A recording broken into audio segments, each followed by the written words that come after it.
18 hours of ash have already buried the streets. Roofs are collapsing across the city. Thousands are trapped between falling stone and rising darkness. Then, without warning, the mountain exhales, a wall of fire moving faster than any horse, engulfing an entire city in seconds. In this single night, 11,000 ordinary lives are about to end. This is not the story of one household or one tragedy in isolation. It is the story of an entire city caught together in the same catastrophe, minute by minute, hour by hour, until almost nothing was left standing. To understand how a population of thousands could vanish in a single night, we have to start with a morning that felt like any other. Pompeii in the year 79 sat on the Bay of Naples, a thriving Roman resort town of somewhere between 11 and 15,000 people. It was a city built for pleasure. Bakeries filled the streets with the smell of fresh bread. Wine bars did brisk trade before noon. Political graffiti covered the walls, candidates for local office scrawling their names beside insults and jokes that have survived better than most Roman literature. There were bathhouses where citizens gossiped in steam, a grand amphitheater that could seat 20,000, and a busy harbor bringing in goods from across the empire.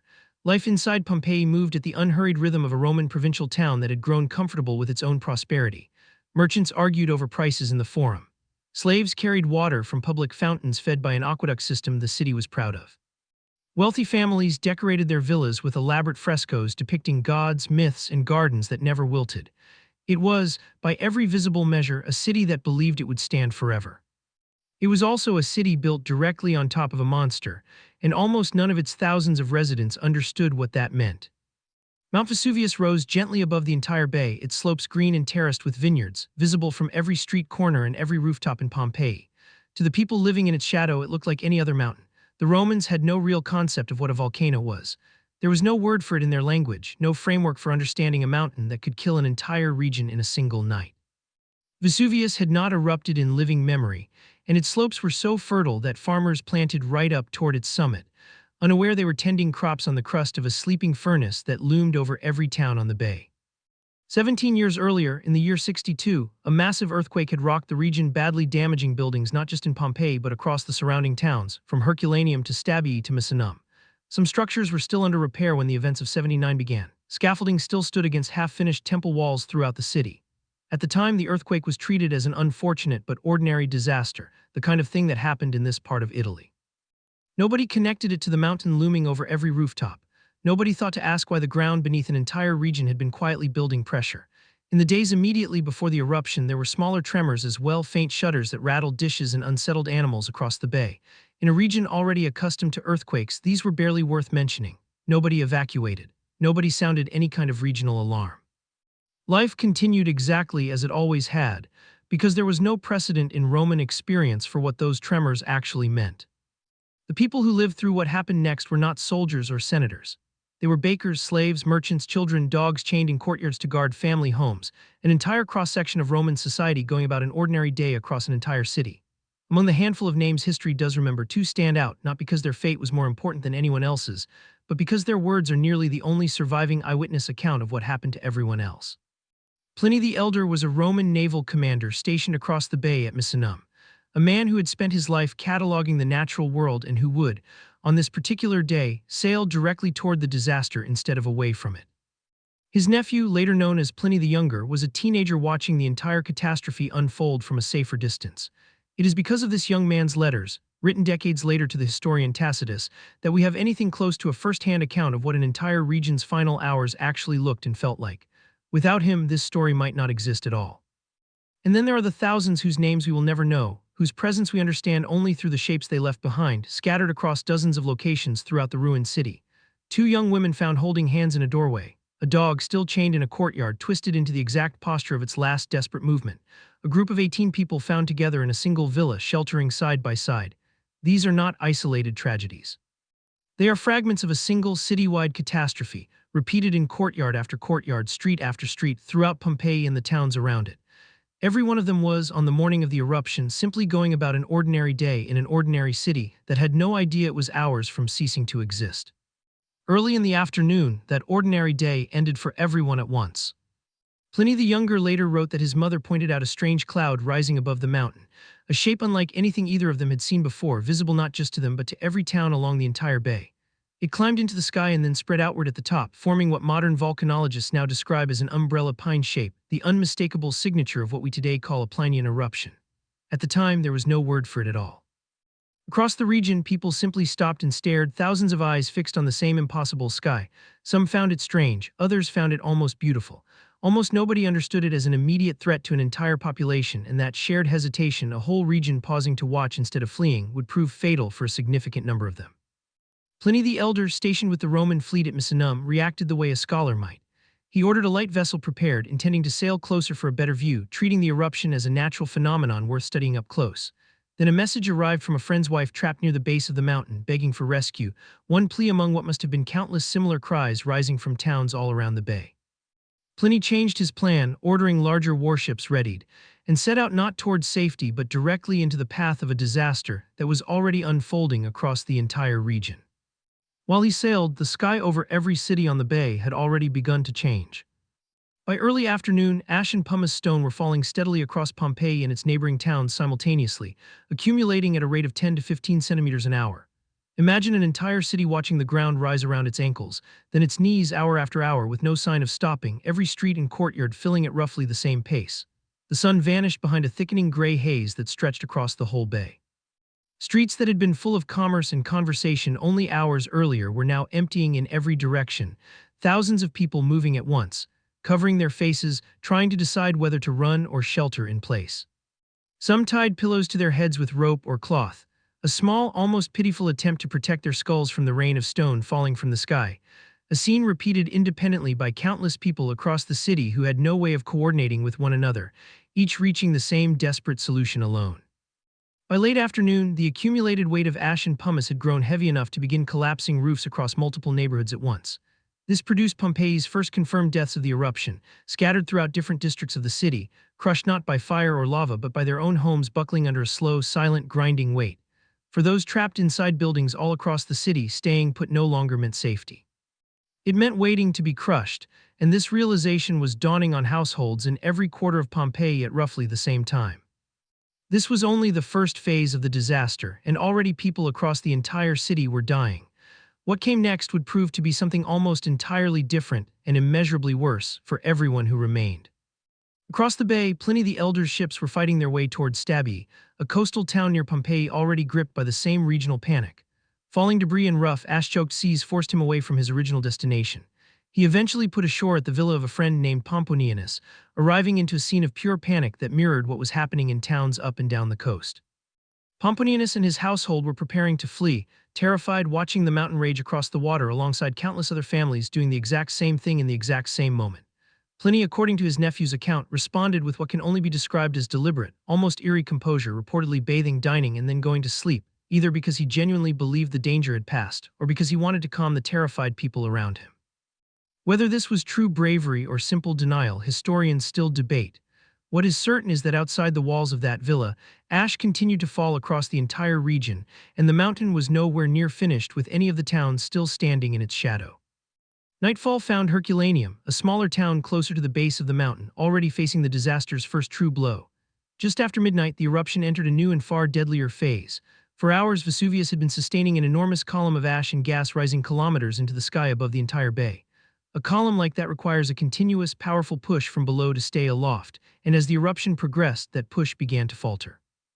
The column, unable to sustain its own height, started to collapse under its own weight, and when it did not simply fall as harmless ash across the region. It came down as something else entirely.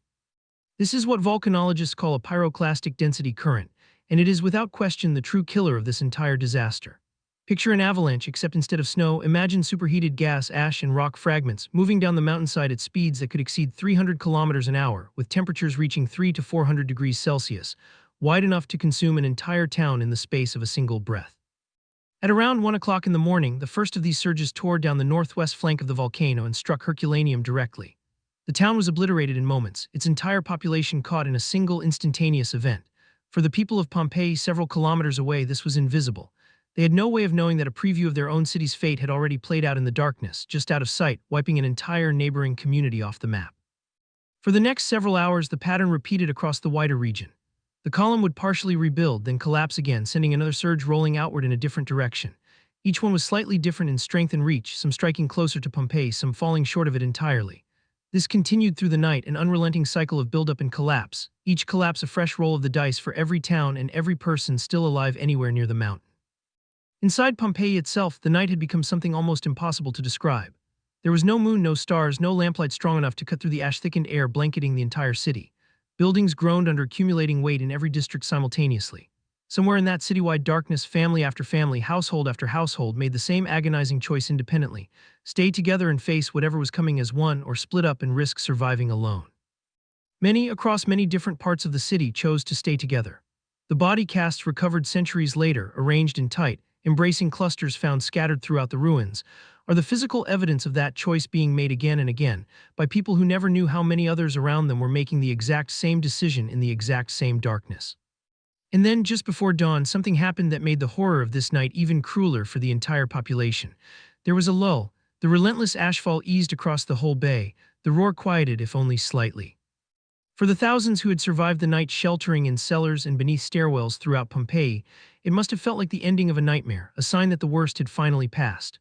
Some of them, according to the archaeological evidence, made the decision in this exact window to leave their shelters and attempt to flee toward the harbor together, believing as a group that they had survived. That lull was not the end. It was the eye of the storm. Modern volcanological studies, based on detailed mapping of the ash layers surrounding the city, now suggest that this brief calm directly preceded the single deadliest event of the entire eruption, and that a significant number of the people who died in Pompeii made their fatal decision to move during this exact window of false hope, all across the city, all at roughly the same time. What arrived next has been reconstructed with chilling precision. A pyroclastic surge, larger and more powerful than any that came before it, raced down the mountain and for the first time struck Pompeii with its full force. It moved at speeds estimated up to 300 kilometers per hour, carrying temperatures between 300 and 400 degrees Celsius. It did not slow down at the city walls. It rolled directly over them and into every street beyond, engulfing the forum, the bathhouses, the villas, and the harbor road, all within the same span of seconds. For everyone still within Pompeii at that moment, whether sheltering indoors, huddled in a cellar, or caught out in the open trying to reach safety, death came in a fraction of a second across the entire city simultaneously. This is one of the most important corrections modern science has made to the popular understanding of Pompeii's final moments. For a long time, people assumed the victims suffocated slowly, choking on ash and gas over agonizing minutes. The truth, as revealed through detailed study of remains found in dozens of separate locations across the ruins, is both more merciful and somehow more disturbing. The intense heat caused what researchers call thermal shock, killing instantly through extreme heat exposure before the body had any chance to register pain in the way we typically understand it. The contorted, almost frozen positions found in body casts throughout the city are not the result of prolonged suffering spread out over time. They are the result of instantaneous muscular contraction caused by that heat, a phenomenon sometimes called the pugilistic posture, and it appears again and again in courtyard after courtyard, proving this was not one death but thousands of nearly identical deaths occurring within the same terrible instant. This is why the casts of Pompeii taken together are so unsettling to look at. They are not depictions of one slow, drawn-out tragedy. They are literal freeze frames of a single instant repeated across an entire population, preserved in astonishing, uncomfortable detail throughout the city. The two young women found holding hands, the chained dog caught mid-struggle against a collar it never had a chance to slip free of, the group of 18 found together in one villa. These are not artistic interpretations. They are casts of the actual empty space left behind by real bodies, filled with plaster by 19th-century archaeologists who realized, almost by accident, that the ash had hardened around thousands of victims perfectly enough to preserve their exact final shape, even after the flesh and bone within had long since decayed away. By roughly 8 in the morning, a final and even larger surge swept over the region, extending destruction even beyond Pompeii's walls. This last wave came close to reaching Misenum itself, the very naval base from which Pliny the Younger and his mother had watched the entire catastrophe unfold. For a brief, terrifying stretch, the boy who would go on to record this disaster for history came close to becoming another one of its silent statistics. He later described the panic among the crowds around him, people crying out to the gods, some declaring that the world itself was ending, others insisting there were no gods left at all to hear them. By then, the disaster had run its course. The eruption had lasted, by some modern reconstructions, over 30 hours from beginning to end, encompassing 17 distinct destructive pulses that together buried an entire region under volcanic debris. When the ash finally settled, Pompeii no longer existed as a visible place. It had been buried under 4 to 6 meters of volcanic debris, its rooftops, its streets, its amphitheater, all gone beneath a gray, silent landscape that bore no resemblance to the thriving city of thousands that had stood there the previous morning. Across the bay, Pliny the Elder never woke from that night. According to his nephew's account, he was found dead on the beach near Stabi the following morning, having gone out to observe the eruption once more despite the toxic air. The most likely explanation, based on his known health and the conditions described, is that he succumbed to the poisonous fumes, possibly worsened by a pre-existing respiratory condition. He died not as a single isolated victim, but as one casualty among the thousands claimed by the same regional catastrophe, a man who had sailed directly toward the one place in the ancient world that was actively trying to kill everyone near it. His nephew survived by remaining at a safer distance, and it is entirely because that 18-year-old boy lived to write down what he witnessed that any of this story survives in written form at all, preserving not just his uncle's fate but a record of what an entire population endured that night. For centuries afterward, the story of Pompeii existed largely as legend, distorted by retelling, and several persistent myths have grown up around the disaster that only make the true citywide scale of the tragedy more disturbing once corrected. It is commonly believed that everyone in Pompeii died in the eruption. In reality, the majority of the roughly 11 to 15,000 residents escaped during the earlier hours of ashfall, when leaving the city was still possible for anyone willing to move quickly. Only a portion, estimated by some researchers at around 2,000 people, remained behind or attempted to flee too late, and it was overwhelmingly this group, spread across every district of the city, who perished in the final surges. It is also commonly believed that the city was consumed by rivers of lava, an image reinforced by countless dramatic paintings and films. No lava ever reached Pompeii or any of the surrounding towns. The destruction came entirely from falling ash and pumice, followed by suffocating, superheated gas that swept across the whole region. There is one more myth worth addressing directly because it shapes how most people picture the disaster without ever questioning it. Popular imagination often pictures Pompeii's victims as caught entirely by surprise, with no warning whatsoever. The archaeological reality is more complicated and arguably more tragic on a citywide scale.